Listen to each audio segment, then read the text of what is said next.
Hello guys.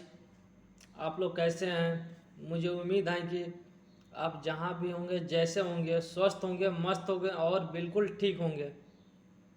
चलिए बात करते हैं BSPSCL के बारे में। एक कैंडिडेट का कमेंट आया था कि गुरुजी ये बताइए कि BSPCL का जो एग्ज़ाम होता है वो ऑफलाइन होता है या ऑनलाइन होता है। ये कमेंट आया था। तो चलिए हम बात करते हैं इसी विषय पे। आप वीडियो में बने रहिए और चलिए बात करते हैं हम। तो सबसे पहले मैं आपको ये बताना चाहता हूँ, देखिए आज के डेट में करेंट में जो भी एग्ज़ाम हो रहा है, चाहे किसी भी डिपार्टमेंट का एग्ज़ाम हो रहा हो, 99% एग्ज़ाम ऑनलाइन हो रहा है। जितने भी एग्ज़ाम हो रहा है सारे एग्ज़ाम 99% एग्ज़ाम अब ऑनलाइन हो रहा है ना। ऑफलाइन एग्ज़ाम नहीं हो रहा है, बहुत कम है कि शायद हो रहा होगा। मेरे हिसाब से तो जितना है सारा अब तो ऑनलाइन एग्ज़ाम हो रहा है ना। तो इसका भी एग्ज़ाम ऑनलाइन होगा, BSPCL भी एग्ज़ाम होगा, ये ऑनलाइन होगा। अब चलिए मैं बताता हूँ इसका ऑनलाइन का ये प्रोसेस क्या होता है। जब आप जाएंगे एग्ज़ाम हॉल में जाएंगे ना, तो करीब करीब एक साथ में 400 500 300 ऐसे होते हैं बच्चे। कम से कम 500 तो मान लीजिए, 5 से एक हॉल में कम से कम 500 बच्चे होते हैं ना।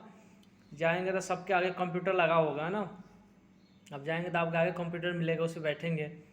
फिर उसके बाद जो एग्ज़ाम का जो टाइम होगा, जब टाइम स्टार्ट होगा ना, तो टाइम स्टार्ट होने से 1 से 2 मिनट पहले आपका उस पर आएगा यूजर आईडी आएगा। फिर उसके बाद पासवर्ड आएगा। तो जैसे आप पासवर्ड उस पर लॉगिन करेंगे ना, जब टाइम स्टार्ट होगा, जो टाइम एक्यूरेट है वो टाइम स्टार्ट होगा। जैसे आप अपना लॉगिन करेंगे, जो पासवर्ड आएगा, पासवर्ड उस पर डालेंगे तो आपका वो सिस्टम जो कंप्यूटर है वो खुल जाएगा। फिर उसमें क्या होगा, वो क्वेश्चन आना उस पर स्टार्ट होगा। जैसे जितना भी मान के चलिए 100 मार्क्स के क्वेश्चन आए, 100 नंबर का क्वेश्चन है ना, तो जितना जो क्वेश्चन मान के चलिए, थ्योरी हो गया आपका, रीजनिंग हो गया, और भी जो भी सब्जेक्ट का क्वेश्चन है ना, वो अलग अलग सेट में वो आएगा। जैसे एक सेट हमने बनाया, फिर उसके बाद दूसरा सेट बनाया, फिर उसके बाद तीसरा सेट बनाया।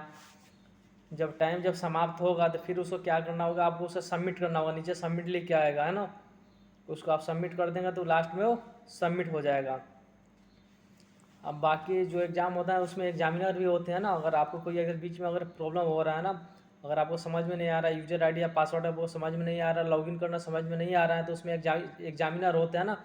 उनसे अगर पूछेंगे कि हमारा यूजर आईडी या पासवर्ड है ना, इस पर आराम से लॉगिन नहीं हो रहा है, तो आपको बता देंगे वो लॉगिन कैसे होगा ना।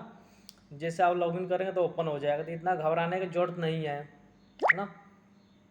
बिल्कुल आप निश्चिंत रहिए, ज़्यादा घबराने की ज़रूरत नहीं है ना।